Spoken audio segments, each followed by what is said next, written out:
ప్రముఖ కమ్యూనిస్టు నేత కేరళ మాజీ ముఖ్యమంత్రి అచ్యుతానందన్ జూలై 21న తిరువనంతపురంలో గుండెపోటుతో మృతి చెందారు. అచ్యుతానందన్ 1985 నుండి జూలై 2009 వరకు సిపిఎం పోలిట్ బ్యూరో సభ్యులుగా కొనసాగారు. తదనంతరం కేంద్ర కమిటీ సభ్యులుగా నియమితులయ్యారు. 2006 నుండి 2011 వరకు కేరళ ముఖ్యమంత్రిగా పనిచేశారు. 2016, 2021 వరకు రాష్ట్ర క్యాబినెట్ పదవిలో ఎక్కువ కాలం ఉన్న వ్యక్తి కూడా అచ్యుతానందనే.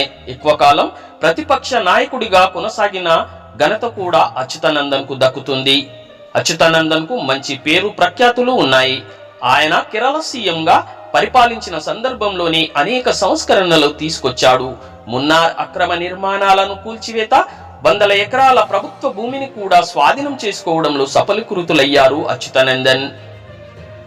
ఫిలిం పైరసీ వ్యతిరేక డ్రైవ్, లాటరీ మాఫియా లాంటిని నిర్మూలించడంలో సక్సెస్ అయ్యారు. రాష్ట్రంలో ఉచిత సాఫ్ట్వేర్ ను ప్రోత్సహించడంలో కూడా కీలక పాత్ర పోషించారు. అవినీతి ఆరోపణలపై బాలకృష్ణ పిన్లైని దోషిగా నిర్ధారించడం కోసం కీలక పాత్ర కూడా పోషించారని చెప్తారు. ఇలా అనేక సంస్కరణలు తీసుకురావడంలోనే కాక కేరళ ప్రభుత్వాన్ని గాడిలో పెట్టడంలో కూడా ఆయన సక్సెస్ అయ్యారని చెప్పుకోవచ్చు. ఏది ఏమైనా కమ్యూనిస్టు నేత అచ్యుతానందన్ మృతి దేశానికి, రాజకీయ పార్టీలకు, సిపిఎం పార్టీకి తీరని లోటుగా భావించవచ్చు.